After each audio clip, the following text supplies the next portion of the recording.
I caught my husband chatting with another woman. I'm in deep pain. My husband told me it's in Sharia to go for second marriage. That's why he is talking with that lady. He's following you on Facebook. Kindly guide men that it's a sin to chat with non-mahram ladies. Your one small talk can save many hearts. First of all, it is quite unfortunate how the beautiful issue of polygamy, second, third, fourth wife, is been perceived today as an evil act due to many reasons that might be legitimate reasons. And this is unfortunate. When we are the ones who tarnish our religion by our actions. Like this brother.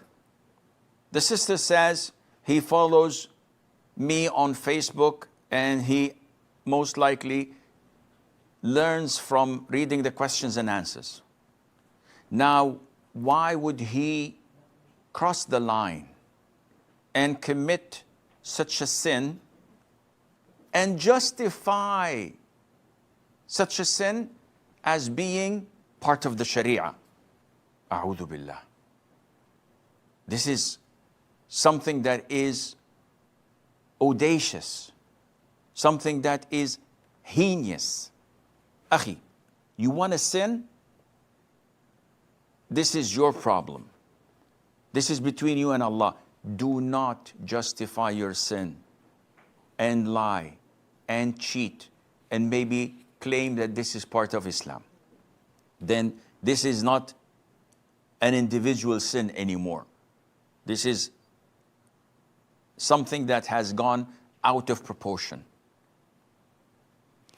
Chit-chatting with a woman is definitely haram. Don't sugarcoat it. Don't say that Sharia allows me to take a second wife. Yes, Sharia does allow you to take a second wife, but it doesn't permit you to date women for that reason.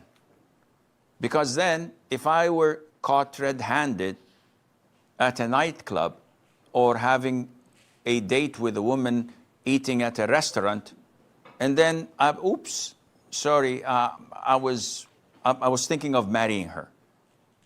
Is this justification allowed in Islam? If someone were to take your sister out and then justify this, would you accept it? Of course not. Then what is happening? Why is it halal for you, haram for people and for others and for your sister? Secondly, if you were to get married again, there are channels to do so. And Islam tells us what to do when we want to get married. So we contact the guardian, not the girl, and we get to see the girl once and sit with her for an hour or so in the presence of her guardian, speak to her, talk to her, look at her, she looks at me. We get to know each other and see if there's chemistry or not. And after this initial and only interview, we decide whether to proceed or to call it a day. And if we were to proceed, she's a non-mahram. I don't speak to her, I don't see her, I don't mix with her until the marriage contract is conducted, a month, a week or two, whatever. So what the brother is saying is totally not permissible. But I'll ask the sister, do you think that he's going to listen to me now? Most of these people are cherry pickers. So they follow us on Facebook, on Twitter. They read the questions and answers and they learn. And they like what they read. But when it comes to them, they don't like this. And they don't accept it. And they would probably tell you the sheikh doesn't know. Thirdly, akhi, if you want to get married, and I've been getting calls from all over the world, from sisters complaining and from brothers wondering what's the solution because their wives are asking for divorce. So I asked, what did you do? He said, nothing, Sheikh. I just wanted to share with her my desire to get married again, but I'm not getting married. It's just an idea that I had.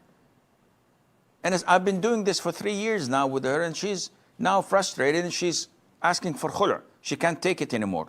Subhanallah. Are you nuts? Why would you talk to your wife about something you want to do before doing it? And you know that it is human nature to reject it. Jealousy is human nature, is totally accepted in a woman, but what comes out as a result of it is what might be haram and what might be halal.